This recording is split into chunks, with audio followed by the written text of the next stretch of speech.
ជំរាបសួរអ្នកសិក្សានិងអ្នកស្រឡាញ់អក្សរសិល្ប៍ខ្មែរទាំងអស់សូមស្វាគមន៍មកកាន់ page វិភាគអក្សរសិល្ប៍ខ្មែរ Digital តើលោកអ្នកធ្លាប់ចោទសួរទេថាតើអ្នកនិពន្ធដ៏ពូកែដូចជាលោកអុកអ៊ូឬក៏លោកគង់ប៊ុនឈឿនប្រើវិធីអ្វីខ្លះ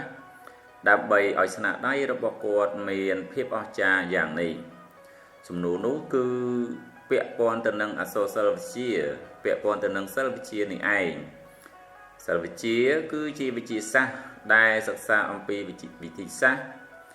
គោលការណ៍និងទ្រឹស្ដី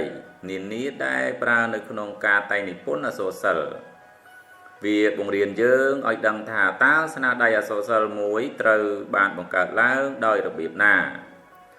គោលបំណងសំខាន់នៃសិល្បវិទ្យាគឺជួយយើងឲ្យចេះវិភាគទី1គឺវិភាគលើទម្រង់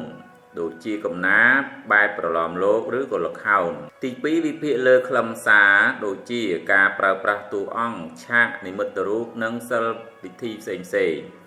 នៅពេលយើងយល់សិល្បវិទ្យាយើងលែងគ្រាន់តែជាអ្នកអានទៀតហើយតែជាអ្នកវិភាគស៊ីជម្រៅ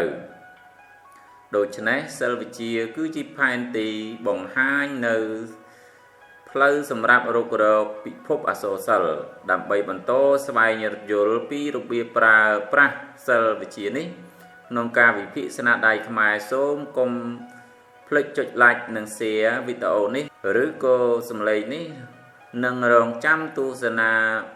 វីដេអូបន្ទាប់សូមអរគុណ